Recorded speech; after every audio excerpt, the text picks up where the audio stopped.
Good evening. Welcome tonight to the Ordinary Meeting of Council for the 26th of May 2025.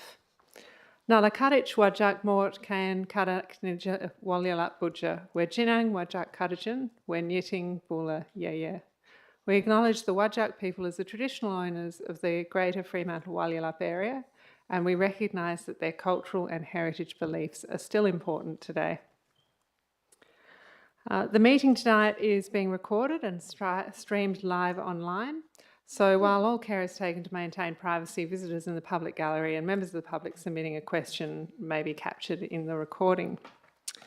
I'd like to welcome the group of changemakers who have joined us tonight. This is a program that the City of Fremantle is very proud to run, and the last group of changemakers were here for a very long planning meeting. I can't promise a very long meeting tonight, but I hope it is interesting nonetheless. Attendance apologies and leaves of absence. Councillors Sullivan and Councillor Williamson Wong are both apologies for the evening. I would like to apply for a leave of absence from the 25th of April this year to 18th of May this year, inclusive. Councillor Van Dawson will also be applying for the same period. So can I move them both together? So I'll move both of those together. Councillor Thompson moving that and seconded by Councillor Moughlin. All those in favour? And that's unanimous. In terms of tonight's agenda, disclosures of interest by members, I'll disclose an interest in C item 25038, which is the PSMWA MOU, and it's a financial interest, so I will leave the room and Councillor Archibald, Deputy Mayor Archibald, will take the chair. I am suggesting we move that item to the end of the agenda for kind of efficiency. Councillor Lorva, did you have a disclosure of interest? I'm just going to declare an impartiality interest in the same way. Even I'm a member of the subgroup that handles environmental issues as part of that, but I can remain impartial and stay in the room and vote. We have no decision-making authority or financial decisions. Sure. PSMWA, same item, but stay in vote. Councillor Lang? I'll declare an impartiality in the same item as I'm the chairperson of the Alliance NRM group. Sure. Excellent. Are there any other disclosures of interest? Councillor Archibald? I'm also on go to the meetings of the Environment Group, but I don't think I'm an official member. No, so I don't need to declare it. Okay, you're declaring a different type of interest. You're just interested. Excellent. All right. If there are no other disclosures of interest, we have no responses to previous public questions taken on notice. So I will go to public question time. We only have one speaker listed for public question time, but if any changemakers feel inspired, you've got 3 minutes to say what you think, which is always welcome. I've got Dr. Rachel Horncastle listed to speak about the fossil fuels item. If you just come up to the microphone and you have 3 minutes in which to state your case, and we'll give you a little alarm going off around the 3 minutes should you need it. Thank you. Hello. Yep, perfect. I might hold it. Fine. Otherwise I'm bending. Good evening, everyone, and thanks to Fremantle Council for giving me the opportunity to speak on this, as I see it, a critical issue. As you've already said, I'm Rachel Horncastle. I've been working as a GP at the East Fremantle Medical Centre for 26 years now. But I'm here tonight as a representative of DEA, Doctors for the Environment Australia. It's an organisation of thousands of doctors and other health professionals all around the country. And we all support a ban on fossil fuel advertising and sponsorships. Quite simply, burning fossil fuels is a health hazard. Fossil fuels, as we are all aware, are the primary drivers of global heating and climate change, well recognised as the greatest public health threat facing humanity. I cannot overstate that. Climate change harms health in multiple ways. increasing the incidence and severity of heat and heat waves, droughts, bushfire smoke, storms, floods, and other extreme weather events. It's changing the pattern of infectious diseases. It's adding to the mental health burden across the globe, particularly in our young people. And it's contributing to biodiversity loss, increasing our risk of other diseases. Already, my surgery, other GP clinics, and emergency departments are seeing an increase in heat-related illnesses. Western Australia has an overburdened healthcare system as it is. Aside from climate change, I want to make the point that smoke kills, whether it comes from a cigarette, car exhaust, or a coal mine. Air pollution from burning fossil fuels kills more Australians than alcohol, gambling, and car crashes combined. A major study recently found that fossil fuel pollution is killing more people globally than smoking cigarettes. It is increasing rates of heart disease, respiratory illness, dementia, cancer, and poor pregnancy outcomes. As if that were not enough, fossil fuels are the source material for plastics that they themselves are now causing environmental pollution, and we know that they are harming human health with all the microplastics that we consume, including impacting our fertility. We know that advertising products works. Why else would companies spend millions each year on this modality? But we also know that banning harmful product advertising leads to health benefits. Many councils over East have already banned these adverts and sponsorship. Fremantle Council, you have long been recognised as a progressive and enlightened council. As such, I hope you will all do the right thing for our health and lead the ban here in Western Australia. We did it with cigarette smoking. We must do the same with fossil fuel. Thank you. Thank you. I'd also note that we received an email from Belinda Noble from Comms Declare on this issue. She was unable to make it tonight. Thank you. Do we have any further speakers for public question time? You're also welcome to make a statement. Putting the challenge out there. All good. All right. Petitions, deputations and presentations. I'm not aware of any. I'll have someone move to confirm the minutes from the last meeting of the 12th of March. I'll move of that. Councillor Graham, seconder. Councillor Thompson, all those in favour? And I think Councillor Archibald's in favour as well. And that's unanimous. Do we have any elected member communication? No? Okay. Well, that's going to take us into reports and recommendations. I'm going to suggest we bring the fossil fuel advertising item to the front of the agenda. And as I said, we'll move the Perth South West Metropolitan Alliance one to the end of the agenda. So do I have someone who would like to move the fossil fuel advertising and sponsorship policy? Councillor Lang, and a seconder for that one. Councillor Archibald. Excellent. Did you want to open the debate, Councillor Lang? Sure. I just want to thank my colleagues for supporting this motion initially, a while back. At that stage, we were actually the second local government in Australia to consider voting on such a motion. And since that time, many more have now voted and actually implemented the ban, which is really great to see that leadership coming from local government. And also in terms of the officers and the team for liaising with other local governments around the country to help develop a policy that is actually practical and something we are able to implement, that will see billboards on council property banned from advertising, and finds a balance to some of the potential sports clubs that could have been impacted by this policy. I think it strikes a very good balance. However, saying all that, as I've moved this motion, there's also an amendment, a minor amendment to this motion, which perhaps I can move later.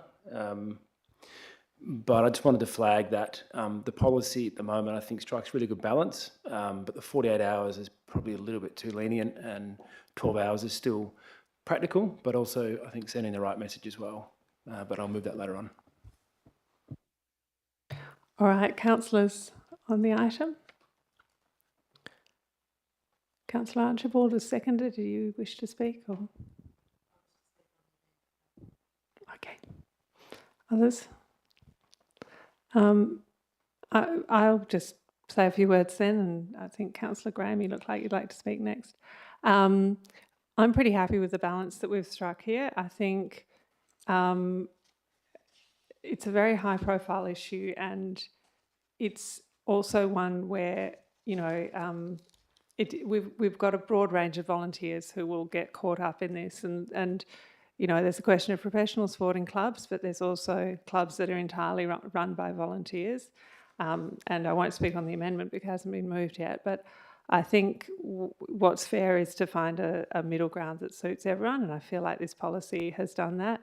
I feel like the part of this policy as it relates to City of Fremantle is kind of, it's not a no-brainer, but it's fairly evident that I think our community would have expectations of this council not to take fossil fuel sponsorship for anything that we were doing, and I think signage on our property in general, you know, it would be a big surprise to all of us, I think, if Fremantle Council went down that path. So, you know, where I initially had any concerns around how clubs could be impacted, they've been addressed through how this policy has been drafted. And I think when you look at the community feedback, it's a balanced approach. So I'm really happy with supporting it. I'll speak on the amendment if and when it's moved. Councillor Graham?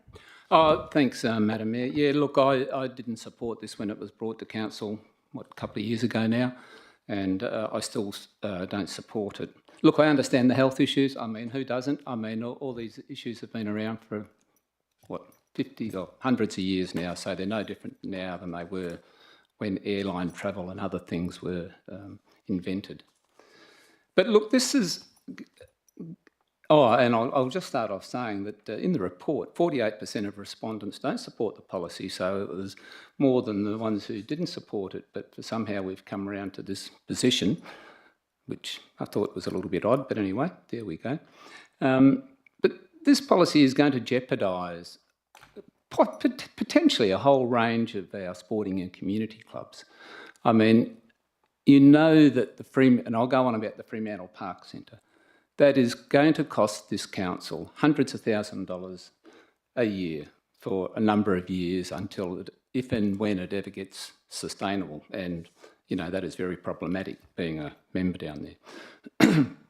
But if we could, if by chance Santos or someone came in and said we'd donate or contribute $100,000 sponsorship, put one sign up at the back of the fence, I mean, wouldn't we jump at it?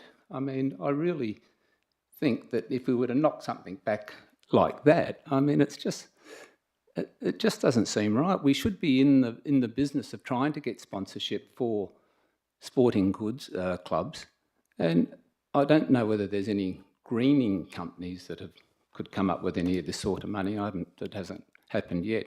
So, you know, we're always looking for, you know, for every time we sporting clubs have a problem, the first door they knock on is the good old council door. Look, we're in strife. How do we get out of this?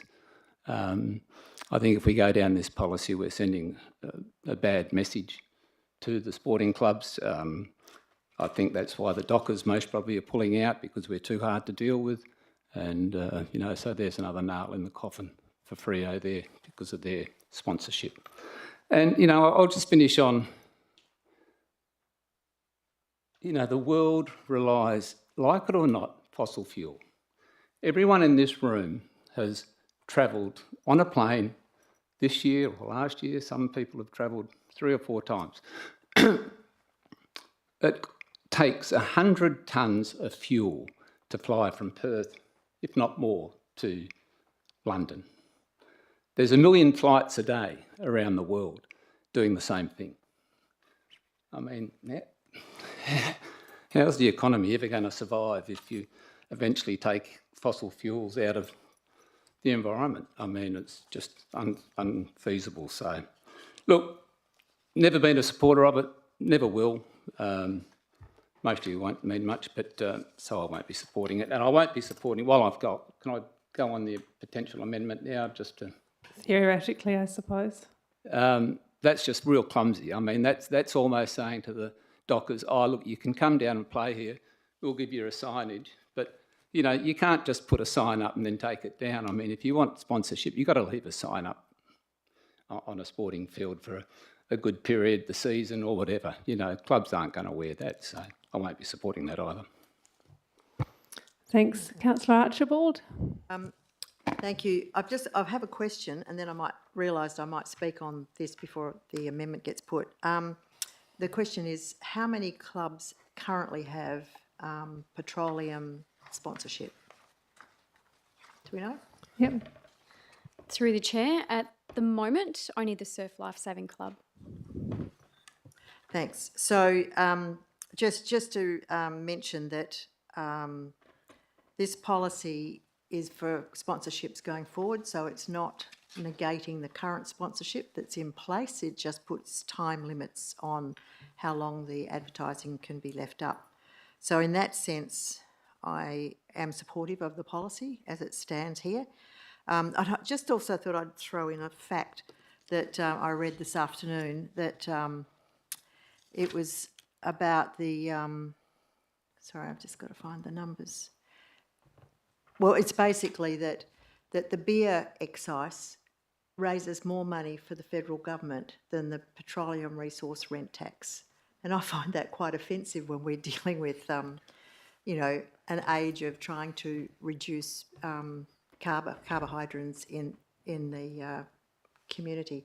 And I think this, the fact that the Surf Life Saving Club has managed to raise some money, and it did it at a time when it wasn't so debated within the community, I wouldn't be in favour of making it a big deal for them to continue that sponsorship at this time. I do know that it takes a lot to get sponsorship, and clearly if there's only one in our community, it's not something that people are rushing to at the moment. So I just find that, you know, the clash of, you know, what we're dealing with on the one hand and what our council is trying to do on the other, so is kind of bizarre. But anyway, so I thought I'd just put those little bits into the room, but I will support the policy as is written in the agenda. Thanks. Thanks, Councillor Archibald. Councillor Moughlin? Thank you. Oh, it's a bit loud. Yeah, I support the policy in its current form, and I, you know, as per the comments made by other councillors, think that it strikes the right balance. I particularly just want to talk to, you know, a couple of tenets of the policy and what it does do. It looks after the things that the City of Fremantle can control. One being that sponsorship, and as the Mayor mentioned, you know, how, you know, pretty much a moot point that the City of Fremantle would take sponsorship from a fossil fuel based company anyway. But the second part in regards to advertising, and just picking up on a point Councillor Archibald made, we're not stopping clubs actually having sponsorship or the like with fossil fuel companies. We're talking about advertising and signage. So a club can be sponsored by a fossil fuel company. We can't actually control that or do anything about that. They can run around with their Guernseys with whatever they want on them. We can't do a thing about that. We're not barring people at the city gates from coming into town, or, you know, in the instance of the nippers in on the beaches, we're not barring them from being able to, you know, go on the city beaches. We can control whether there is signage on city property, and I'm supportive of the way in which we're proposing to be able to do that. Picking up on the point Councillor Graham made as well, if we were living in a time when you know, the local service station was your local mechanic and other bits and pieces, I could see where there might be an opportunity for someone to come and advertise with your local club. But we don't live in those times anymore. Your Shell service station is a part of a conglomerate. It's not, you know, Jono down the road and his family business. I'm not seeing anyone come knocking on the door asking clubs to come and sponsor them and put signage up of that kind of scale. And the likes of a large corporate who works in this space, they have no interest or otherwise in putting signage up at small local clubs in Fremantle. You know, we do see that large scale stuff with the Fremantle Dockers and Woodside, and that's the kind of thing that we would expect to see. But the majority of our clubs wouldn't be anywhere close or in the realm of consideration for that type of sponsorship. And I think the timeframes that we have in here to enable those organisations to continue to do what they do is appropriate. Thank you, Councillor Moughlin. Councillor Lang, you flagged an amendment. Did you want to move that now? Do we have a seconder for that amendment? Councillor Lorber? Yeah. All right, on the amendment. Yeah, I do think the comments mentioned by all my colleagues are really articulate, and in particular, I want to highlight what Councillor Moughlin was pulling apart here, and there is sponsorship of the city. That's the money that we may choose to receive for our events. So we are not receiving money from any companies involved in fossil fuel. I'm not even aware if we have ever in the past. So it's possibly a total non-issue with this policy. Then there are the clubs that may receive funds, and identified the nippers do, and which we've got no control over that.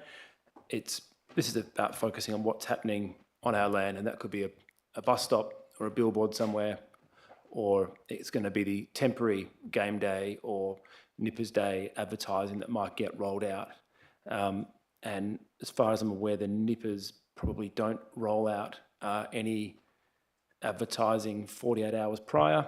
And in terms of the Fremantle Football Club, I'm not aware of them rolling out things 48 hours prior either. I feel that the 48 hours is perhaps too generous. If in the instance they did want to install larger signs in the future, the 12 hours does tighten the screws a little bit and give the policy a little bit more teeth, and might make those organisations rethink the extent to what the advertising they do bring to Fremantle might be. There's still an opportunity to do something, but perhaps it might limit the scope that they're having in Fremantle. So I just thought we'd tighten it a little bit. Councillor Lorber? Yeah, I'm supportive of this amendment because I really agree with the comments Councillor Lang made. If someone's doing a morning event and they're bringing in some advertising for Chevron or Shell, they can set it up the night before and take it down after the event on the day of, and that's well within the 12 hours. Or if someone's doing an afternoon or an evening event, they can bring their signage in that morning, set it up, and then take it down the next day. I don't really see this as being that onerous. I would agree with the comments that 48 hours is probably a bit generous, and this just makes it more efficient. And yeah, I totally support it. Councillor Archibald? Thanks. As I mentioned earlier, I would support the existing motion that's before us rather than the one with the amendment. Part of the reason for that is that we advertised it with the 48 hours in it, and I don't recall anybody saying we should have it as a shorter time frame. And the clubs that actually have this sponsorship, maybe they have a reason for needing it to be a little bit less restrictive. They might not use 48 hours, but they might use 20 hours or something, just in terms of setup or whatever they're doing. So I kind of prefer to stick to what we've actually gone to the public with. If there were things in the public comments that gave us reason to think that for some reason was excessive, then perhaps I'd consider it. But at this point, I feel like 48 hours is what we said. We should run with it. It's not, it's not like if they have a very big event, they may need to get things set up earlier before they bring in other stuff. I don't know, but it just seems to me this is what we've advertised, and I don't see a good reason for shifting it to 12. So I'd prefer to leave it the way it is. Thanks. Councillor Van Dawson? Thank you, Madam Mayor. I would support the policy in its current form, but really don't support this amendment at all. And I agree with what Jenny said. I think we would, it'd only be proper to go with what has been advertised, but I'd also just reflect, I've done some events myself and even just attending the Girls' Festival of Community Soccer on the weekend. Their volunteers were there at 6 a.m. and there until after 6 p.m, I believe. Frank, I'm not sure what time you did your post. Yeah. And on a hot day, and the amount of work that went into that event, to add this as 12 hours prior, so they would have to have it installed after 6 p.m. the night before and removed by 6 a.m. the next morning, when they've worked tirelessly in the sun for 12 hours. Anyway, I won't say anymore, but I don't support the amendment. I think 48 hours is not excessive. I think that's just reasonable when you're planning major events. It's a lot of work and a lot to consider, and this would be onerous, I would think. So, yeah, that's all from me. Thanks. Councillor Moughlin? Thank you. Yeah, I don't support the 12 hours either. I think 48 gives enough space for work to happen and make, signs up and down. I don't think anyone would be taking 48 hours. And if this was more in the realms of 24, I think that is where most people, any work for bump in, bump out would occur. So, yeah, happy with it as it stands. Yeah, I'm similar to Councillors Moughlin, Van Dawson. I was thinking more specifically of the Surf Club if they were hosting, say, a full weekend of carnival starting at 8:30 a.m. on Saturday morning. That means volunteers are out on the beach at 8:30, 9 p.m. the night before to put the signage in? That just seems a little bit mad to me. I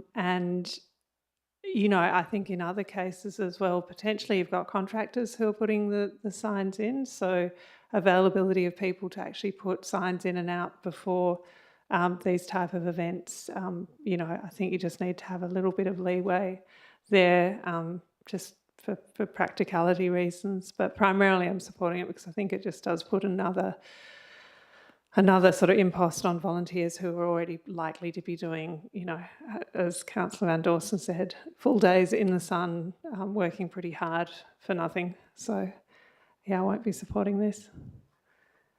Are there any other speakers, or should we go to a vote? Right. Councillor Lang, did you want to close on the... Oh, no, thanks for the feedback, everyone. And I was just picking up on a point Councillor Archibald made that we do go out to advertise something, but we often do make changes to things and they do come back. So this wouldn't be out of the ordinary if we did decide to change it slightly. Could I just clarify that nobody asked for it to be less? That was my point, yeah. Okay, we won't have a debate about that. We won't have a debate, but we will note that there's been requests to make the bans stricter or permanent, or ban in its entirety. I just thought this went closer to that point. Anyway, that's enough on the amendment, and I'm happy to go to the vote on it. All right. So all those in favour of Councillor Lang's amendment? Councillors Lang and Lorver. All those against? And that's the remainder, so that's lost. So we're back to the item now as amended. Do we have further speakers on as not amended? I'm sorry, Councillor Kamada, did you want to speak on the item as not amended? Thank you, Mayor Fitzharding. I think I've been pretty consistent on this right from the start. I certainly respect the views of my colleagues, and I appreciate the comments in question time in regard to health and the dangers of pollution. I certainly understand that. But as an elected member, I think it's my responsibility to have a balanced approach and make decisions in the best interest of the city. I'm no expert, obviously, on energy, and but I can only make my judgments on the best information available. So I try and consider both sides, obviously. I think the city's climate change emergency policy clearly indicates where the city stands on this, and I think this particular policy, I can accept the part A, but I find it very hard to accept part 2. Going that step further and actually, having an impact on clubs by basically forcing them to make decisions on this issue. And I think it should be up to them. It should be up to their supporters to act with their feet. And I don't think it's our space. That's just my opinion. To claim that it's overwhelming support from the city is not true. 48% clearly opposed it, and then, okay, the other 7% you can split that either way. But yep, sure, it's well supported, but there are differences of opinion on this. To me, there's far more sensible ways to approach the transition to cleaner energy. We need to change people's habits, to assist in reducing their carbon footprints. Energy companies should be taking the lead and probably should be paying more in this space. If you go to the White Gum Valley, electrifying the valley initiatives, they're fantastic initiatives. They educate people on how they can reduce their carbon footprints. And these are effective things that really are going to make a difference. I don't think this is going to make a difference by going that step too far. So if we can vote on it in parts, I can vote for part one, but I don't think this policy, as it is, I just don't think it's going, I can't support it. I do have two questions. One is, how do we police this? Two, what sort of fines will be imposed? Thank you.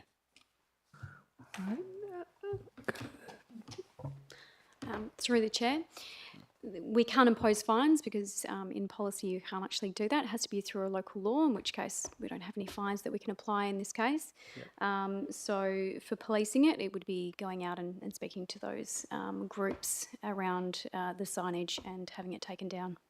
Thank you. Thanks, Councillor Kamada. Councillor Lorber?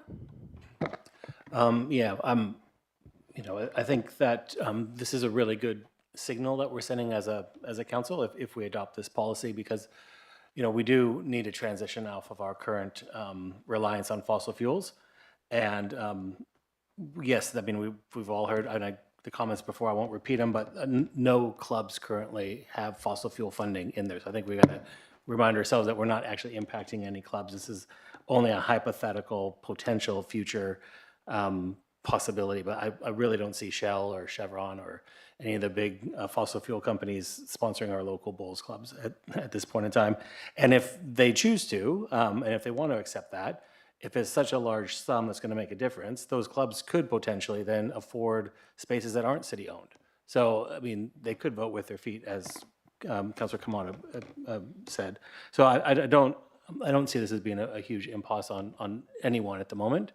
I'm really, personally, I feel really fortunate because where I grew up in the United States, there was a lot of rain and a lot of snow, and we had a lot of hydroelectric power. That was powered a lot of our industry, it powered a lot of our homes. It's very clean. It came with its own set of issues about damming up rivers, but it was very clean. Here in Western Australia, we have so much sun that I think, to myself every day, it's like we should be harnessing that more and more, and not being reliant on fossil fuels is such an easy thing, especially in this day and age. So I think that for us to adopt this policy, it's more about sending a message and just kind of reiterating to the community and to the broader public and Western Australia as a whole, hopefully, that fossil fuels are a thing of the past and we need to be moving beyond them. So I support the policy with the 48 hours, and hopefully we can take one small step forward towards getting off these things. Thank you. I'll go to Councillor Thompson. I might just flag for Councillor Kamada that I'm happy to move part one and part two separately. Councillor Thompson. Thanks, Madam Mayor. I agree with Councillor Lawler. It sends a message, that's all. And it's a policy. I mean, if a club has an issue, if some major fossil fuel company wants to sponsor one of our clubs, the club can approach us. We've got lots of policies that we have varied or ignored in the past. So it's just a policy. It's a guide to decision making. And if there's a good enough reason to ignore the policy or change the policy in individual circumstances, we will. So I agree with Councillor Law. It's a sign of where we would like to be. But look, if there's a big enough incentive, unfortunately, council has ignored its policies in the past when there's a big enough incentive to do so, or there's a big enough gallery that influences us to do so. Councillor Thompson, very cynical. All right, we will go to Councillor Lang to close if there's no further speakers. Thanks, Councillor Thompson, for mentioning the gallery. 100% of the gallery in support this evening of the policy. Unprecedented. So, just doing some quick Googling, the fear that some of us have around the possible impact on both local level sports clubs and the bigger sports clubs, we've identified that the local level sports clubs aren't actually impacted through our own research. They're not receiving funds. And in terms of what else is happening around Australia, a quick Google says that City of Yarra have implemented this ban. And it actually impacts Victoria Park, an AFL venue where AFLW plays. So this is already happening to larger clubs around Australia. The policy that we're putting in isn't as strong as the policies that other local governments are implementing around the country, but coming back to the point we're discussing, this is a really good step in the right direction, and it's sending a really strong message. I hope that tonight we can implement this policy. It's a really good starting point, and perhaps next year or the year after, we might amend this and tighten it a little bit more as we do transition away from fossil fuels. Thank you, Councillor Lang. So I'll put it to a vote in two parts. All those in favour of part one, and all those against part one. So Councillor Graham against, remainder for. All those in favour of part two. Councillors Archibald, Mofflin, Lorva, myself, Lang, Van Dawson and Thompson, and against Councillors Kamada and Graham. So both parts are carried. Thank you. All right, we will continue in agenda order. So the next item is the appointment of the North Fremantle Plan Working Group. I've got a mover for that in Councillor Van Dawson and a seconder in Councillor Thompson. And I'd note that in absentia, Councillor Sullivan has put his name forward as a nomination. So, Councillor Thompson, did you wish to speak, nominate, or both? I'll nominate as well, Madam Chair. Excellent. And I'm advised that we can have as many nominations as people who would like to go on this group. So, Councillor Van Dawson. Thank you, Madam Mayor. I would definitely like to nominate as well. Thank you. I just want to thank the officers for bringing this to Council tonight and for their recommendation.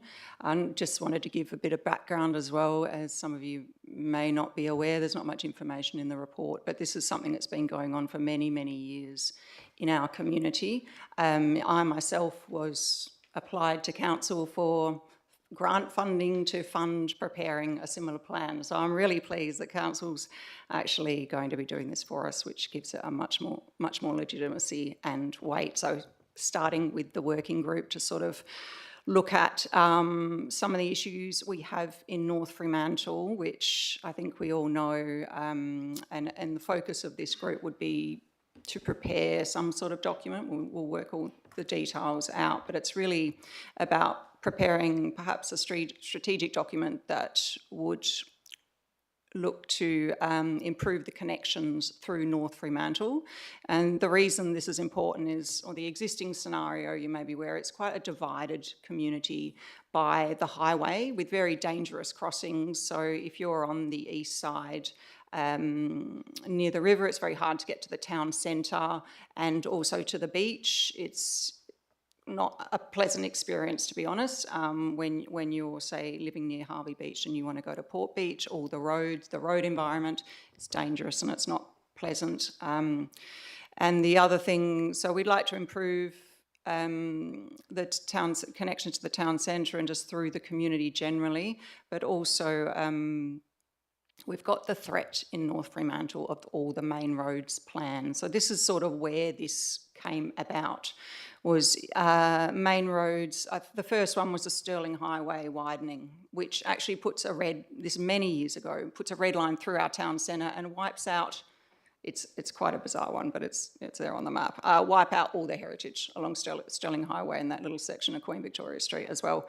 But then came the Curtin Avenue extension, which looks to carve through, put a flyover through from Curtin Avenue to Stirling Highway, Queen Victoria Street intersection is, strongly not supported in the community. There'll be, and so that's another one. And then there's the future of Fremantle, of course. So we've got a major development, redevelopment happening there. So we really want to consider the context here and sort of identify the connections that are important to us so that when these next stage of development plans come forward, we have that information in front of us in our decision making. And then we've got the rezoning the land near Port Beach, which will be a large sort of master plan community there. We've also got all the high-rise or high-density developments sort of happening up on McCabe, and not ideal. That the developments that come up there also brought up again traffic and connectivity issues. So this is just starting with a working group, with a small group just engaging with the community, look to do some community engagement, try and keep the scope quite tight. I don't anticipate being costing much in terms of budget-wise. I think we've got a pretty good idea of what we want to achieve. And really appreciate your support tonight on this recommendation from officers. Thank you. Thank you, Councillor Van Dawson. Councillor Lorver? If we could add a letter E, I would love to nominate for this group as well. I'm happy to add whatever I can to the efforts to contribute to what Councillor Van Dawson just spoke about, but also learn quite a bit. So when people out in Hilton or Sampson with our large verges and large mature trees and big lots have questions, and I'll be able to better answer them as well, because we are all one city. So I'm happy to put my name forward. Excellent. Obviously, I'm ex officio on this group, but I think, one of the things I would just say about the importance of this work is, there's plans the government has, and quite often we're critical of those plans, or we have concerns with those plans, and Councillor Van Dawson's just mentioned a couple of them. The more we can form up our thinking so that we can say this is well thought through thinking, which the community has looked at and agrees with, the better it is when we're advocating to government, the more chance that we're actually going to get a bit of a hearing. And I think this is one where we've had some, I think, success through council decisions with the North Fremantle development area and that area down near Port Beach to get it urban deferred rather than just urban. And that was the advocacy work of this council, sort of really pretty much drafting what then became a WAPC position. So we've had some success with that. But what that did was reflect on the conditions under which that piece of land could move from urban deferred to urban. And there were 3 key conditions. 2 of them will be dealt with through this. One of them is the port buffer zone, which we have no capacity to deal with. But the issue of coastal setback, that's a difficult one. That probably needs a broader approach than just North Fremantle, because it is a whole of coast issue. But the transport connectivity being a key one that we need a clear position on, so that we can go back to government and say this is how we think this could work. And whether we need some export input through transport planners and other transport modellers, this working group will give the guidance to how we can come up with something that we can sensibly propose to government. So I'm really supportive of us doing it. I'm supportive of us getting into the work fairly quickly, and being able to come to government with a position, because while nothing seems to be moving particularly fast in any of these areas, we do know there are some key developers there who are putting a fair bit of pressure on to get things to happen for themselves. So our oversight of that's going to be critical. Anyone else on this one? All right. Neither Councillor Thompson, you didn't want to close, so we'll put it to a vote. All those in favour? And that's unanimous. All right. The working group information report. I just wanted to briefly speak on that. I don't know if anyone else did, but I'm happy to move that one. And do we have a seconder for that? Councillor Moughlin. I just wanted to note that it was excellent to get a progress report on the implementation of the Reconciliation Action Plan. So as you know, we've endorsed the Reconciliation Action Plan. There will now be regular reporting on how we're going basically to achieve our objectives under that plan. And I really do encourage all councillors to stay across that reporting, because there are some fairly ambitious targets in there. And one I particularly want to call out is the Aboriginal employment target. So this was a large topic for council for a period of time when this target was set, and it's set at 4%.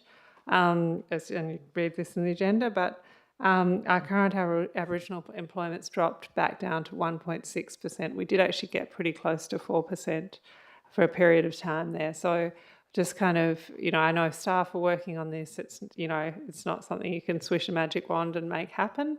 But I do think for council, that is a metric that was set by council after, quite a big discussion. And I really think we should continue to monitor that figure because it is a very significant indicator of our success as an organisation and our ability to meet the Whadjuk Noongar community on a playing field where we have representation inside the organisation as well. There's a list of other things that we've been achieved, and they're all good things. And I think people at the working group were particularly happy about the Noongar road names being selected by Stockland for the Nara development that is going on at a rate of knots down in Beaconsfield. So a number of the elders were involved in that, and they were pretty happy to see those road names all being adopted by the Geographical Names Committee. Anyway, if there's nothing else on that, I will put it to a vote. All those in favour? And that's unanimous. All right, I'm going to go through the statutory reports and the committee reports and just ask that anyone lets me know ones that they would like to speak on. So the 3 statutory reports, 12, 13 and 14, did anyone wish to speak on any of those? No. The committee reports, CEO performance review, did anyone wish to speak on that? The appointment of a second audit committee member, the appointment of Reg 17 independent auditor, adoption of the 2024 CAR. I'm getting a no on everything. Audit actions update, emerging issues report, purchasing policy exemptions, tenders awarded under delegation, overdue debtors. No one on any of those yet? Great. Okay, so I'm going to move everything listed from C item 12 down to AMRC 8 on your run sheet. I'm going to ask for someone to move that on block. Councillor Thompson would like to do that. And a seconder for that one. Councillor Graham, all those in favour? And that's unanimous. Excellent. So that's going to bring us to Councillor Lang's notice of motion. It's up on the screen now. Councillor Lang, you submitted an alternative motion. Is that what you're planning to move?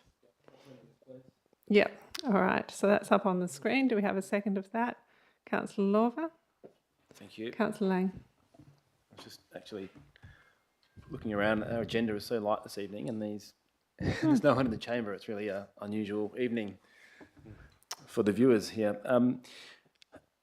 Thank you for the team and the feedback from the colleagues on this. I've taken that on board and have made the required amendments to make it more clear what we're trying to achieve and where we're trying to achieve it.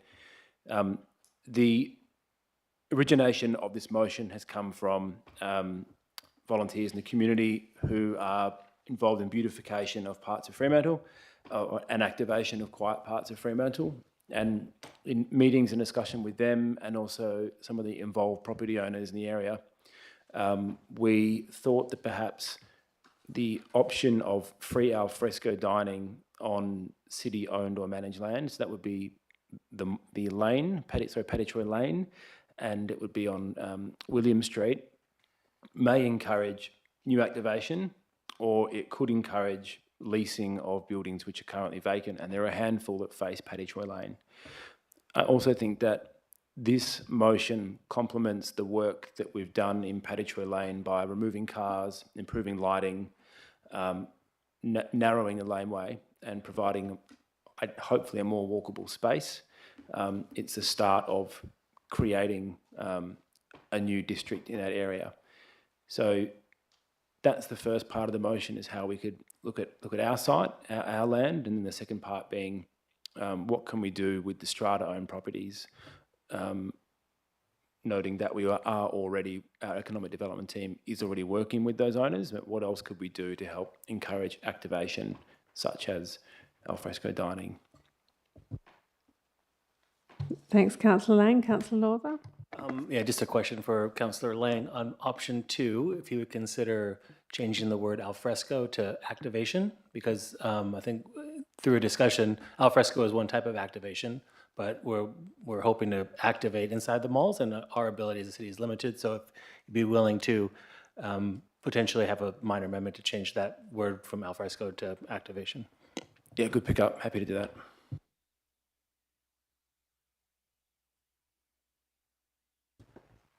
Excellent. Cowan? Councillor Kamada? Thanks. Look, yeah, I support this investigation as such. Feedback that I get indicates that people would love to see improvements around the city, and these areas that you've identified are certainly very important. And there's already been up that north end some really positive change that, those restaurants along there and the back of Benny's and all that sort of thing. I think it's fantastic what's going on up that end, and it's important that we explore, all the options available. So I think this is a good thing. Thank you. Thanks, Councillor Mofflin. Councillor Kamada. Councillor Mofflin? Thank you. I've most probably got a bit of a contrary point to this one, and particularly wondering if getting officers to bring a report back to us is the best way for us to be tackling this issue. And I think for me, the desire to have strategic issues as those ones which are discussed by council, and if we're bringing back a report on this particular small area, it feels somewhat piecemeal. I think we have a number of other ways in which we might be able to work through this, including the Economic Development Working Group and other parts of council. So in that instance, whilst I support the intent of it, I'm just thinking that, not thinking, but actually believe that we should be looking at some of those more strategic issues, and that I won't be supporting this particular motion, knowing that officers are already doing work with those property owners and talking through that and doing these kind of things as part of their day-to-day work. Do I want them bringing a report back to me on this? I don't think so. Thanks, Councillor Mofflin. Well, you made me think about it, because I think you're making quite a good point that this is fairly operational day-to-day stuff that I do know that officers are engaging in. I guess the other thing that made me consider this one was the approach to this. We've got different parties involved here. We've got the private property owners, we've got a group of community members who are interested in it, and we've got the City of Fremantle. And what I would prefer to see is actually some kind of governance methodology for those parties to work together in a longer term way. And what comes to mind for me is town teams, and we're already seeing, the William Street project that the Central City Town Team has picked up. But what that does, it gives a governance framework so that everyone can work together constructively and has, if you like, the rules of engagement as to how they get together to do things like this. So I know we want skin in the game, and I think this is about having skin in the game, or at least signalling that we are supportive. But I was struck by, are we just another voice in this, or are we practically able to do something here?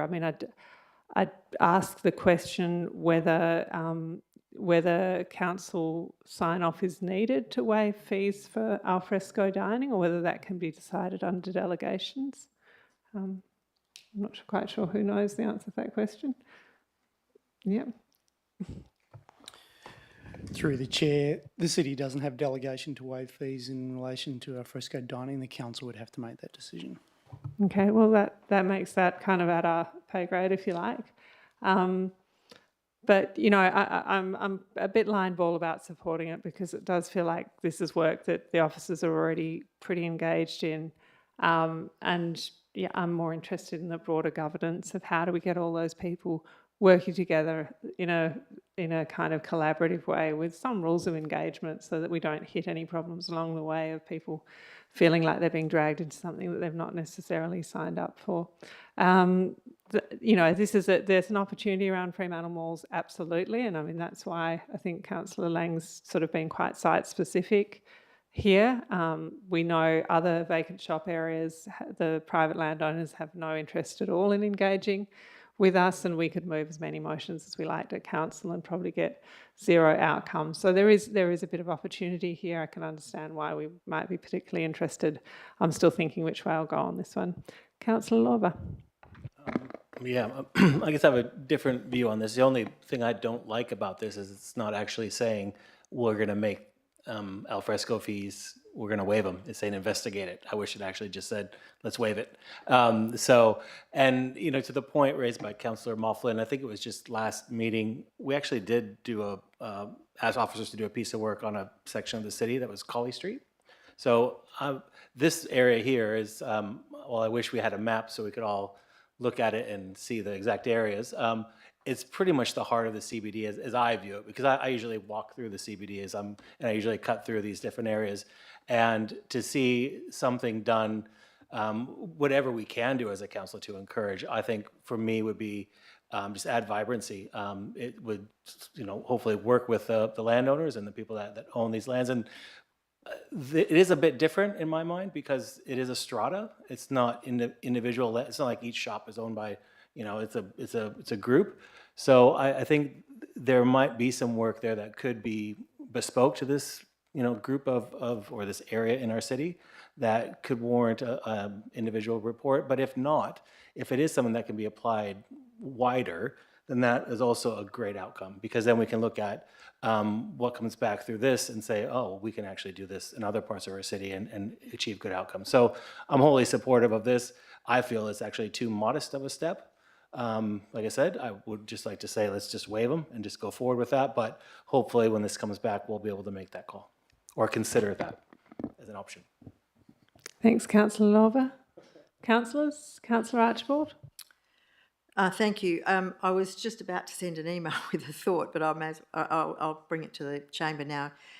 Just taking on board some of the comments made, and I do think this is the kind of thing that would benefit from being discussed within the Economic Development Working Group. And I just was going to suggest to Councillor Lang that he might consider saying something like, instead of that requests the CEO to investigate options, etc., that sentence there, that we say that that the following is referred to the Economic Development Working Group for investigation as part of its considerations, including initiatives such as waiving of fees, so it can be looked at within that committee. Councillor Lang, I've just put it over to you. I think that might be useful. Otherwise, I'll move that as an amendment. Governance, maybe just get some governance advice on whether working groups are able to be referred to in that way.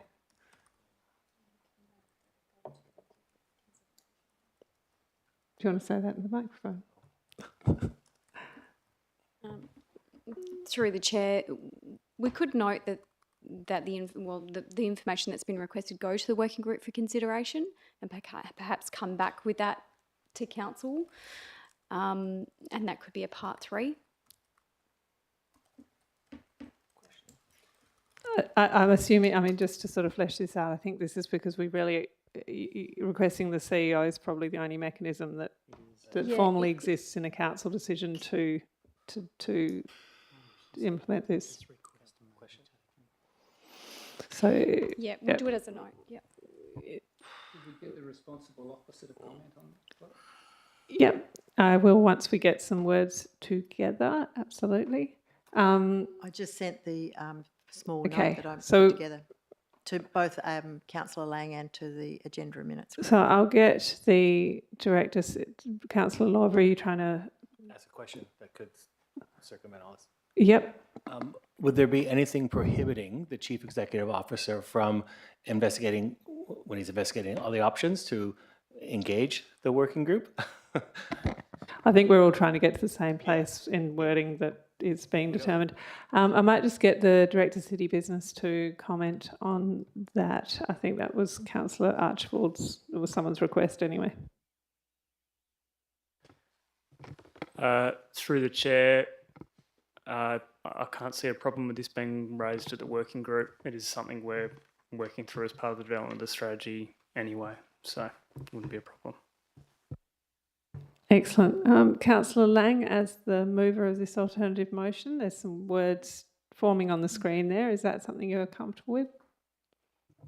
Look, this is getting a little bit out of hand for something that we just wanted a simple free al fresco in Paddy Troy Lane, to be honest. And that's just a decision that we should make. I'm kind of, would rather kill it or do it now, rather than have an investigation. Just say, can we implement free al fresco in the area? That was the initial intent, rather than working groups and coming back in 15 years or however long it takes to come back.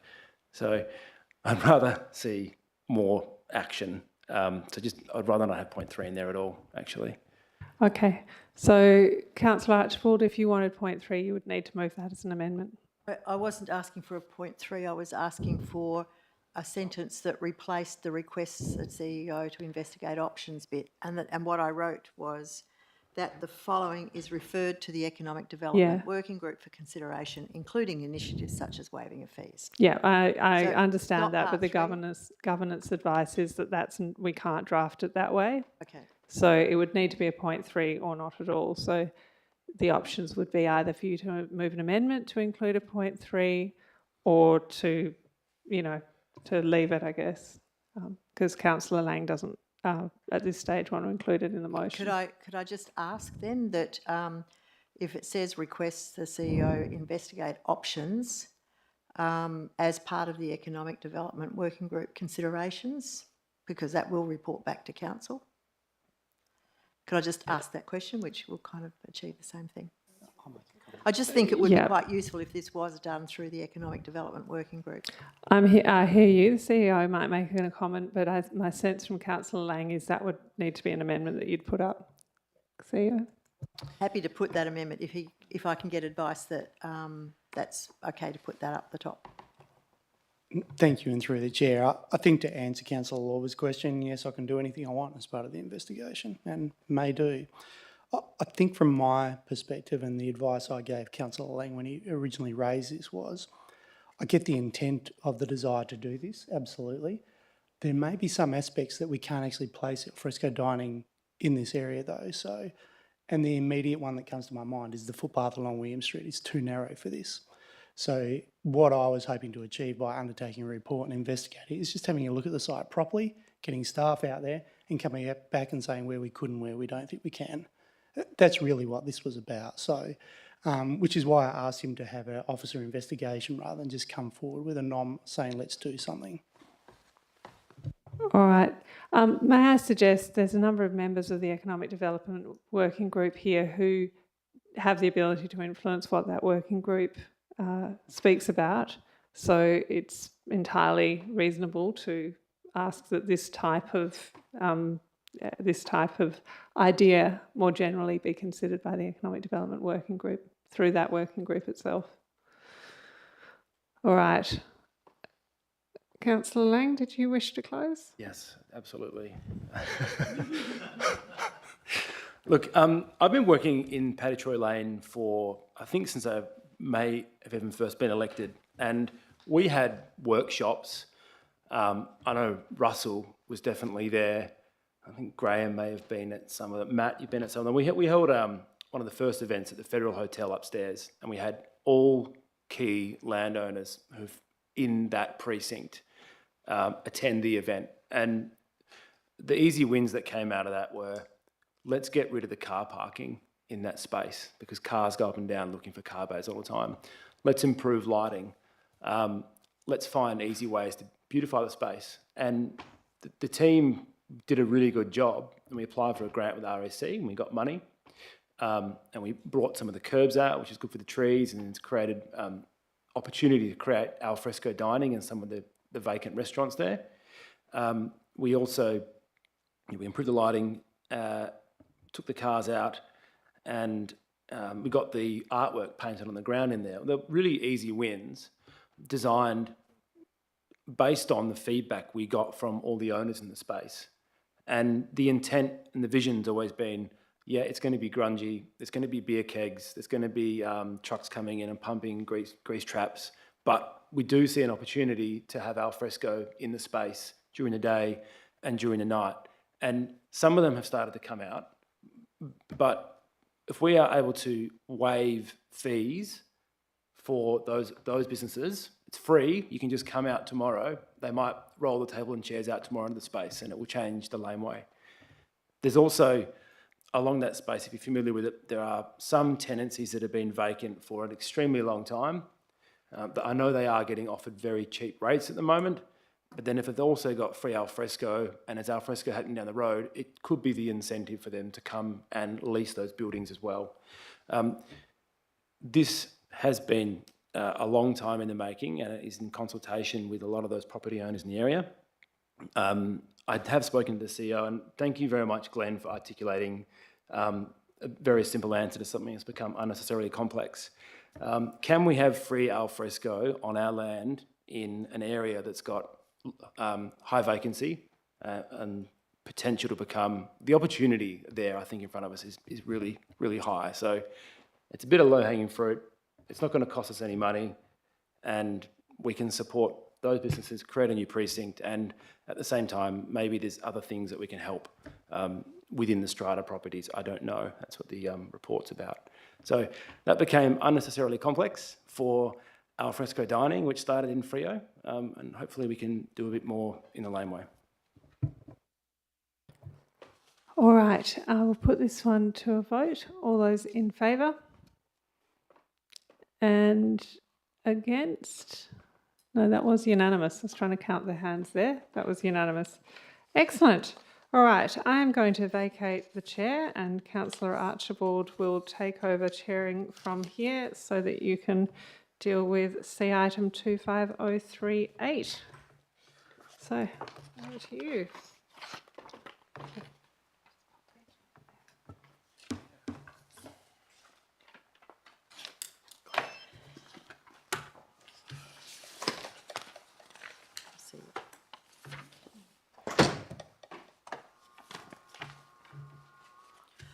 Okay, we're dealing with item C25038.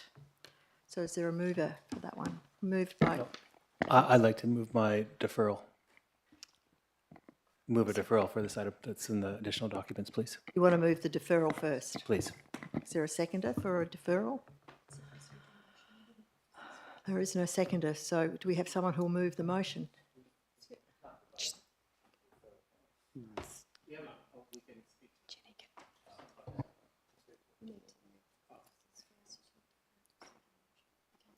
So you've seconded the deferral? You need to move the officer's recommendation first. That's what I thought. Yeah, thank you. Yeah, sorry, I did think that, and then I thought perhaps we do need to move the officer's recommendation first. There's nothing to defer. Yeah, yeah. So Councillor Thompson's moved it. Councillor Mofflin has seconded it. Is there any discussion on the motion that's before us?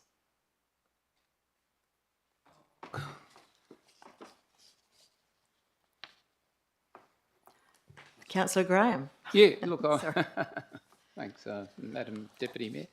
I might just get my 2 bobs worth out early in the piece like I normally do. Hey, look, I was just wondering, perhaps this one should have perhaps come to an IEM. I mean, we don't get very much feedback on this group. Now, I was around in the day and Councillor Thompson was here when the Southwest group, I think, was initiated. And it was about economic development and growth opportunities, and it had a real economic focus. And I just don't see any feedback where that happens anymore. I think it's, I hate to say it, it looks like it's a little cosy meeting between the 6 councils to get together and discuss things that perhaps aren't relevant to what the initial thing was sent up for. I didn't even know the guys who the director was until I read the report today, and we'd never seen him or heard of him since I've been here since 2019. So, I'm just questioning the whole value of this Southwest group, I suppose. I think it may have run its day. We do have WELGA, which is a structured, regulated and government-backed organisation that does very similar sorts of things, which is, on the southwest zone, there's the same 6-member councils as this. I'm just questioning, perhaps we should have had an IEM and discussed the whole box and dice of this, whether we do want to continue the alliance, because I don't think we've had one discussion on this alliance, at least we haven't, to my understanding, since 2019, and we're now 2025, and we're going to whack another 6 years of funding into something that I don't think's actually mostly produced anything. Thank you, Councillor Graham. We are actually talking about a memorandum, but I take the point we could have a discussion at an IEM about the what the group does do.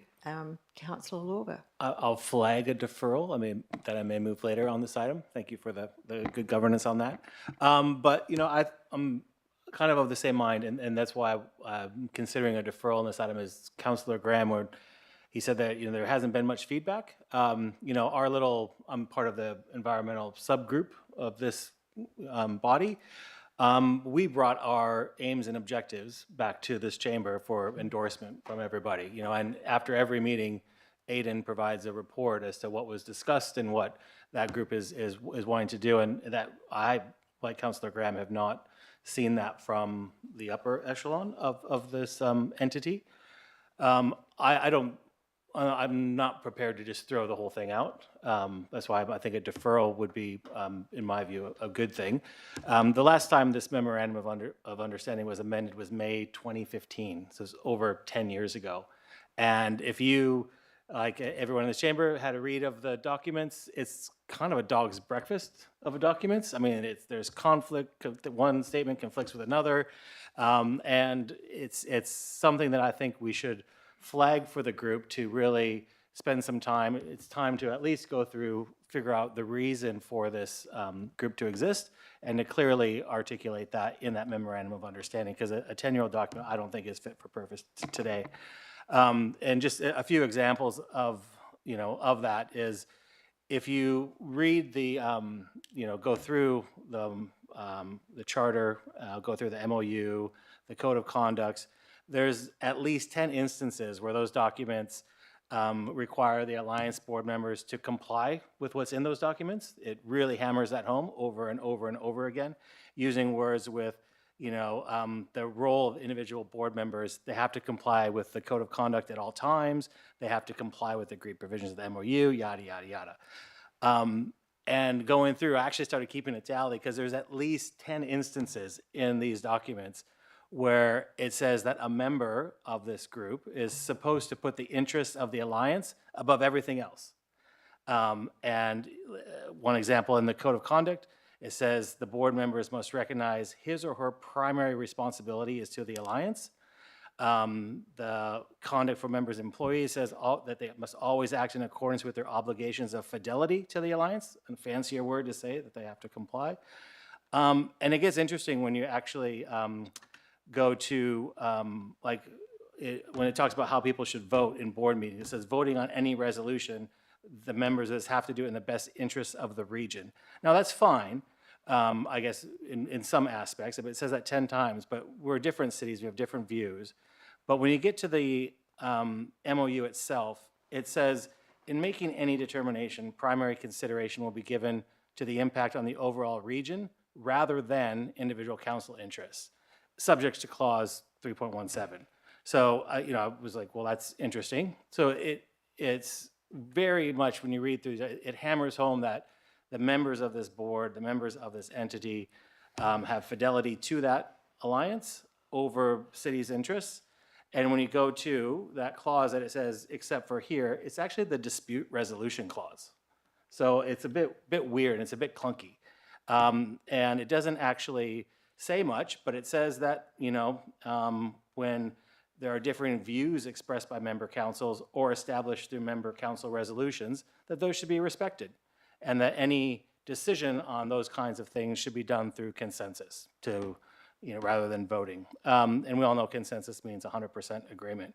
So I think that there's a lot of work that should be done on these documents, and I think deferring it means that as a council, we still see value in the alliance, but we can send it back to the alliance to actually work through some of these, you know, conflicting statements that are in it, clarify the role of what, you know, of each board member and what they're doing there, and also some other things. So, yeah, I really think that I don't want to vote against this. This is what I'm trying to say. I would much prefer to defer it, but I'll wait to hear what other people have to say on this document before moving it. But I think that is a bit of a black box, and we're not getting much information from the Perth Southwest Metropolitan Alliance, as Councillor Graham noted. And, you know, I guess I'll just point this out. Like today, I just learned for the first time that the AUKUS trip to the United States was declared as a gift to our mayor and the CEO. It wasn't an expenditure. And so I just think that there's a lot of work that can be done in the governance structure of this. So anyways, I will shut up now and wait to hear what other people have to say. Councillor Moughlin. Thank you. Yeah, I suppose in picking up on those points from Councillor Lorver and Councillor Graham, the first one about information coming back to this council, that's not the job of the alliance itself. It's the job of those people who are representing the city as part of that. So I think whilst that, I think that point's important, completely separate to this particular item about how the alliance actually works, and I would be supportive of us as a council engaging with our representatives about the alliance and getting that information back regularly in a different form. Question on those points that have also been raised to staff about, have there been challenges with the functioning of the alliance in regards to decision-making processes and, you know, perceived conflicts or otherwise? And are there any points within the MOU itself which staff are concerned about how that functions? Through the chair, I'm also going to declare an interest in this item because I did receive a gift from the Perth Southwest Metropolitan Alliance to travel to America, and pass that question on to the Manager for Governance. Thank you. Through the chair, we don't have any issues with the MOU as it stands and the documentation that's in front of us. It has been working in such a manner since 2015 when it was obviously first accepted by council, and there haven't been any issues that we are or that I am aware of. And we do negotiate when there are situations where council has a different position to perhaps the alliance, in which case they do take a neutral position on it, and that's probably best way to answer that one. Thank you. And just mindful that if there was a deferral moved, I'm not sure if that's enables us to speak to those points. And if council does feel that there are, you know, that there is a need for this to be looked at in more detail, then that's okay. But I suppose the premise around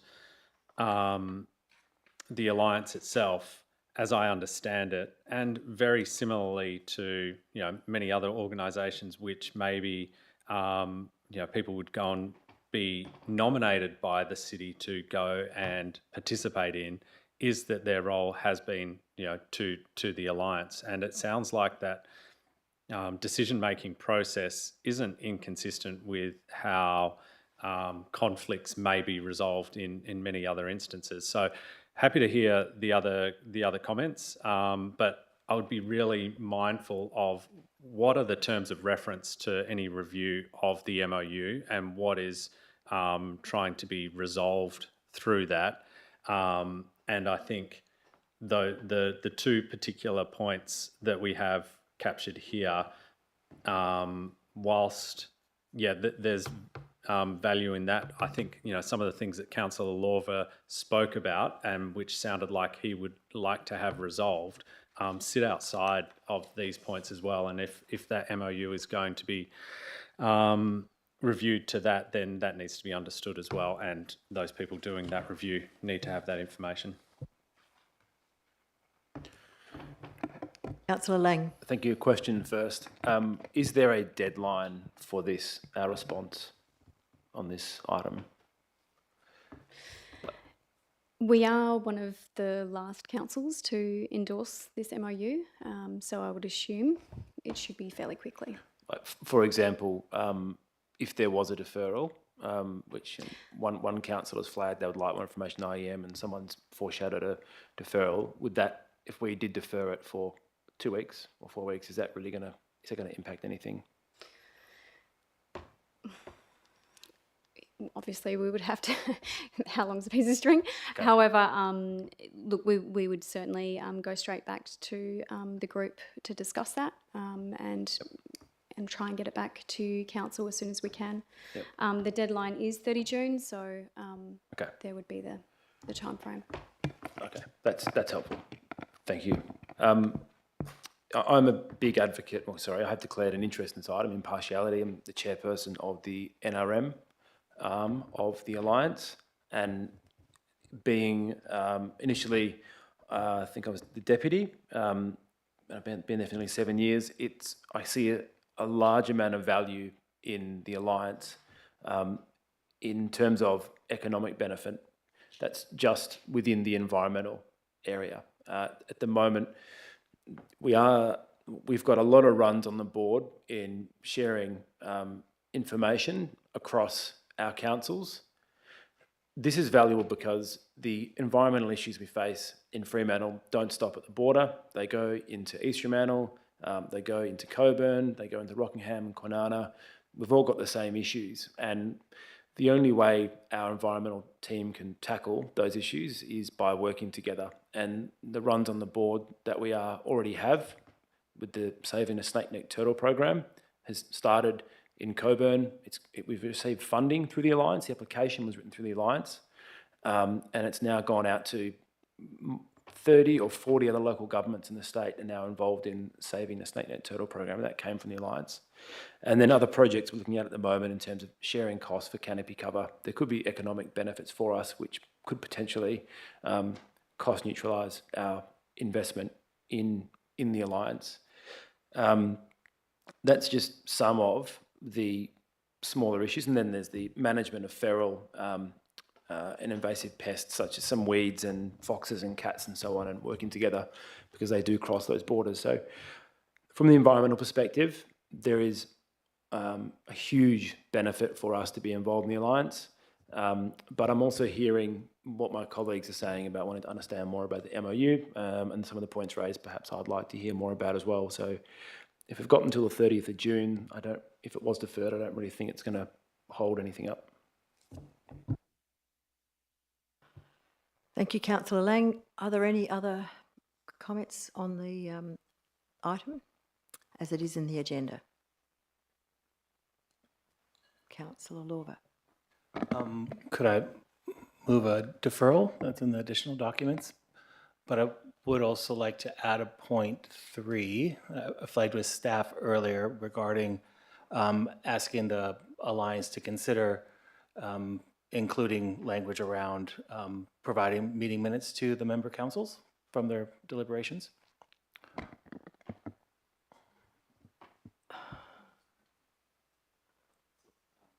It's just asking the Alliance to consider, well, I got some words that I hadn't sent around earlier. If I can send them back through.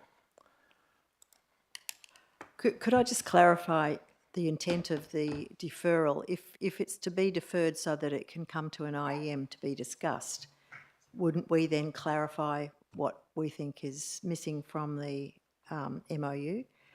Yeah. So in that sense, we just simply keep it to a deferral and it goes to an IEM and we discuss it and then it gets sorted out, rather than us trying to do it on the hop, because there may be other things that we want out of it as well. Fair enough. I would be happy with that process as well. I think there is much to discuss. I think given what people were saying, there might be more than just that one point. Yeah, absolutely. So I would be happy with that, because I think the main point of the deferral was to kind of flag to the Alliance itself some of the concerns, but I'm happy to set those aside so as a council we can deliberate informally, seeing as we do have till the end of June, if that's something people would like to do. But I think the item should be deferred because I mean, I would love to support this, but I cannot, I couldn't sign the MOU that's before us. Wait, sorry, maybe I shouldn't debate right now. Should I wait until? You've got a seconder, we need one of those. Yes, so Yes. defer and, Thank you. Keep it to what it is currently, and is there a seconder for what's on the screen? Councillor Graham, now back to you. I'm happy to change the language to say defer the item to allow for discussion at an IEM of this council. Or we add it, I'm happy to go with the language that you were suggesting, Madam Chair. Well, it can be deferred the item to the next appropriate council meeting to clarify, we can defer the item, and we can then just take it to an IM. So defer it to clarify those things. I'm not sure that it's our job to resolve the inconsistencies between the MOU governance chart. Anyway, that's another Yeah, discussion. that was just more just because I thought we if we just- kick the can to the Alliance, let them deal with it. But I'm happy to keep it in-house and for us to discuss it. I'm Yeah. happy for that. 'Cause So- yeah. So we're deferring it to the next appropriate ordinary council meeting, and We can just do a full stop after that and and we can say to allow for a discussion at an IEM. I would be fine with that. If informal governance thinks elected that- members. I mean, on a deferral, we can give the reasons on the night, so.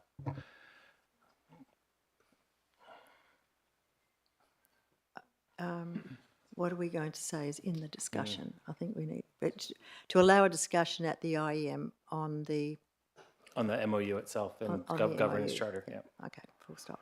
All right, so we'll move that. So I just speak briefly on the deferral. And so, yeah, so, The seconder, happy with that amendment? are you happy with Councillor Graham, are you happy with that amendment? Oh, yeah. Yep. Yep, thank you.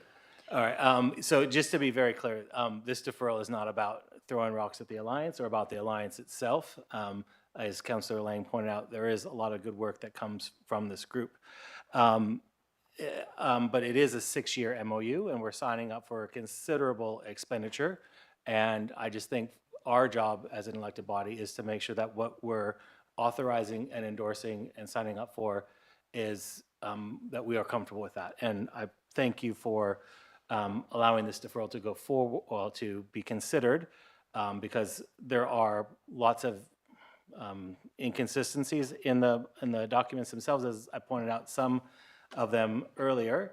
And there are some things in there that I think are very much worthy of discussion amongst this body to see if there are things that we would even agree with. It can contain in there. And, it's a document that's over 10 years old.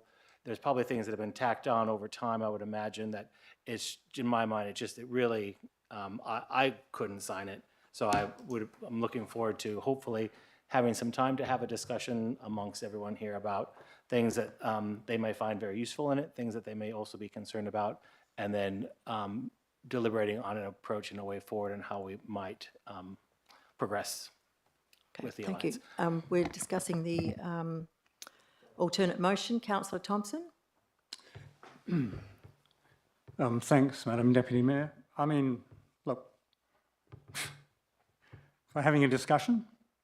We're deferring to have a discussion. The original reasons given by Councillor Lorver for moving this motion to defer were 2 points.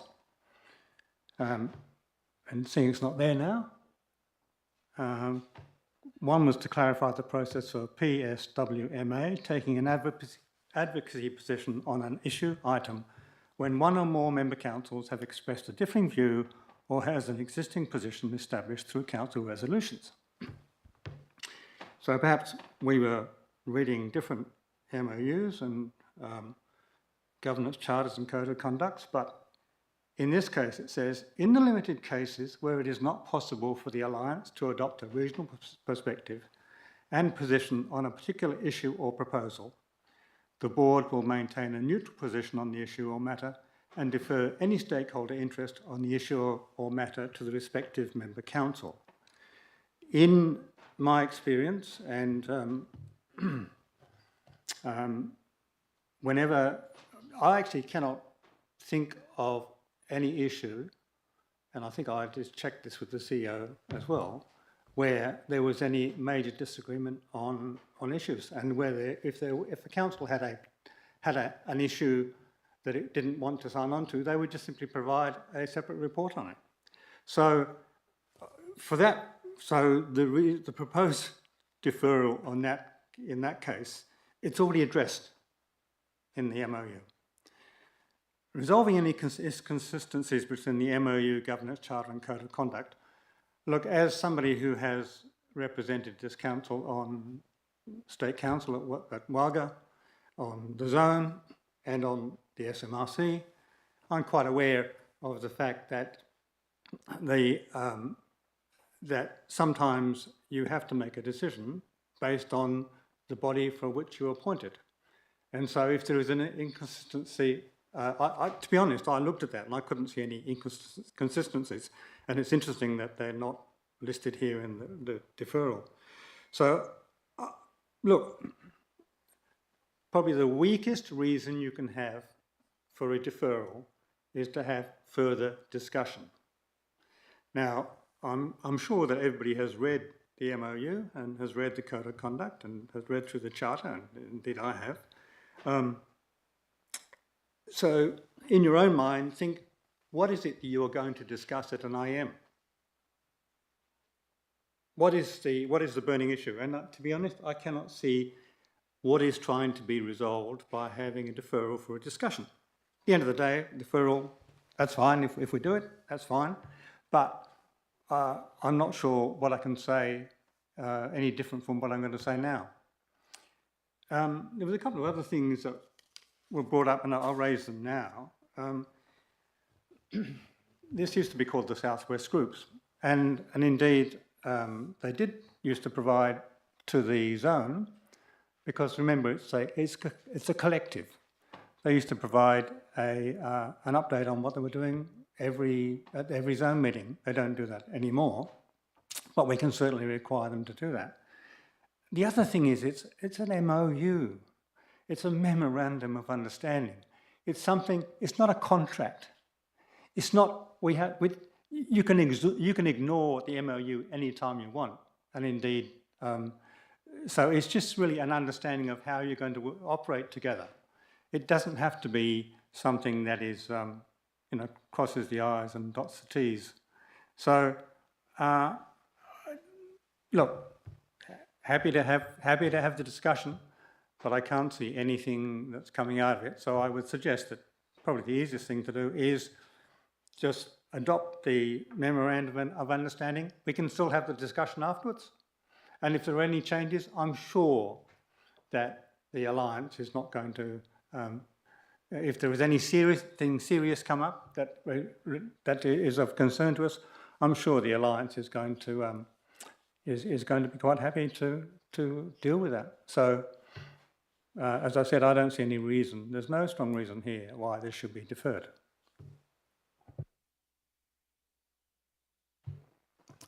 Councillor Lang? Yeah, just on the,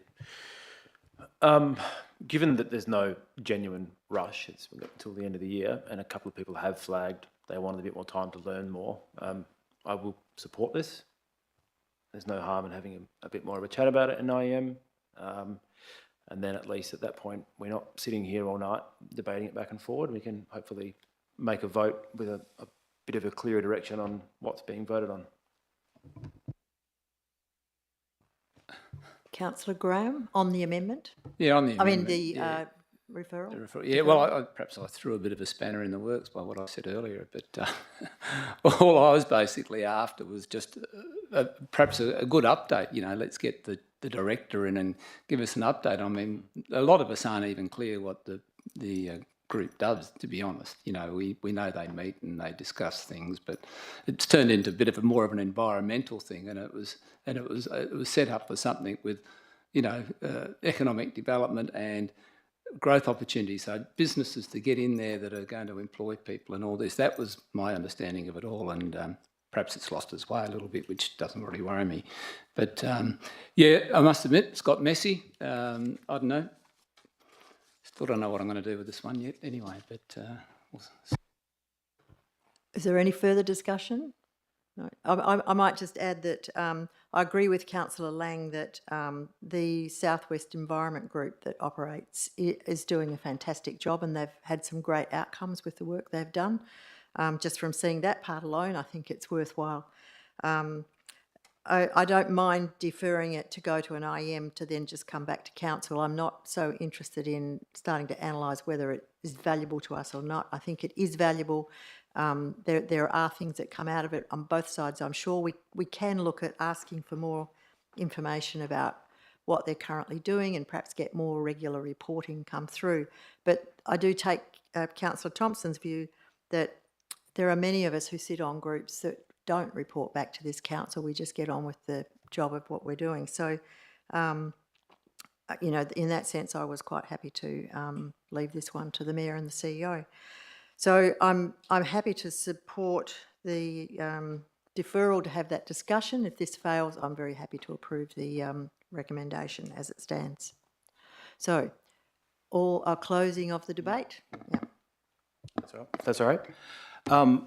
You know, I just wanted to say on the deferral, and I'll just keep this as brief as possible. Again, this is not about the group as a whole, because there are good things that come from this, and I support. And if there was a funding deadline, I would support us advancing the funding to make sure that we're, as a city, are still part of the alliance. So just be very, very clear on that. But you know, this is not a legal entity, as it says in the charter. And you're right, Councillor Thompson, people can ignore the MOU, but this is 6 years that we're signing on for, and I think it's worth the time for us to sit down and have a discussion, because it's 6 years of significant funding as well. Now, the board, an instance where, as Councillor Thompson pointed out, there is one paragraph that speaks about when a city has a resolution or has expressed views contrary to the alliance, that the board should be neutral.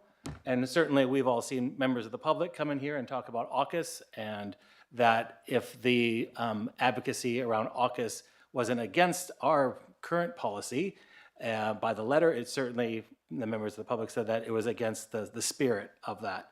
So, and it doesn't take much to Google the advocacy priorities for 2025 of this per Southwest Metropolitan Alliance, and right at the top is AUKUS. So there is a possibility that there is an advocacy position of this group that may be against some of, if not the letter, according to members of the public, the spirit of one of our existing policies. So I just thought clarifying that, because as I said earlier when I started this, when you read the documents, it says over and over again that members of this board have to prioritize the alliance over the city, alliance over, you know, personal alliance over this, and you have to do that. And then there's that one little paragraph. So I originally, Councillor Thompson was right, was just asking for some clarification on that. But I'm happy to have a discussion, because there are other things too. If you look at the 2025 advocacy document, I won't go into it tonight because it's not what this debate is about. I'm happy to have that at an IM if this gets up. So again, I'm going to say this is, I would support moving funding forward if we had to do that to stay a part of this group. I just think that there is a lot here that we should be discussing and not just waving through. Thank you. Okay, thank you. So we'll put it to a vote. All those in favour of the deferral? Those against? The motion is lost. So we'll put the original motion. All those in favour of the original motion? Sorry? Can I just close on the original motion? Okay, yes. We didn't really finish discussing it, so there might be others who wish to discuss that motion. Did we? sorry? No, we only discussed the deferral. So there might be somebody who wishes to discuss the motion. Oh, sorry, yes, sorry. The motion. Does anybody wish to discuss this? Councillor Laura, mindful that you've spoken quite a bit on this item, and please just keep it to what's new, maybe. I will only bring up something new. So certainly the MOU does say the board should be neutral when there is a written position of one of the member councils. Their advocacy document for 2025 includes Westport. Now Westport is directly contradicting our position as a council to maintain a working port in Fremantle. And that's a written position. So there is another issue where this MOU has not been adhered to that I think would we could have discussed, but apparently we're not. So because there are multiple of these things, and there are things, I'm unfortunately going to have to vote against this. I didn't want to do that, but I'm going to have to do that because it appears to me that there are instances where this group has not been abiding by the current MOU, and I can't, in good conscience, sign up for another 6 years of what's currently before us. So, and also, I mean, I don't think that we would give funding to a non-legal entity, you know, if you're an unincorporated body. I don't think that we could, but we're going to be signing up for hundreds of thousands of dollars for this group. So to me, it was important that we get it right and have that discussion, but I guess we potentially won't, and I'm sorry that I have to vote against this. Councillor Thompson? Oh, thanks, Madam Mayor. Just to close, I mean, as I said, the adopting the MOU doesn't preclude us from, when we have a better understanding of the way the Alliance works, of requesting changes, which I'm sure would be taken on board. So an MOU, as I said, is just that. It's just simply an idea of how you might work together, and it sets it out in a form that is understandable and by everybody. So what I would urge councillors to do before we do have this discussion on it is to read the documentation that we have. Also, I note also on the Thursday, the 3rd of April, 5:30 a.m, that the PSWMA is having a regional briefing. So I would hope that we see all councillors there who would get a much fuller understanding of what's happening. But I take on board the issue about, you know, that there are sometimes there are issues where we would probably not want to support an alliance position, and as I said, that the documentation allows for that, for member councils to have their own view. Are there any further speakers on this? No. Oh, Doug was closing. Did he second it? Yeah. Okay. All right. Well, I was just going to suggest that we will still have a discussion and deal with this anyway. So all those in favour of the motion before us? That is carried. Those against? Right. That is carried. Thank you. Are there any other items on the agenda? There's no urgent business, late items, confidential business. Therefore, I'll declare the meeting closed. Thank you.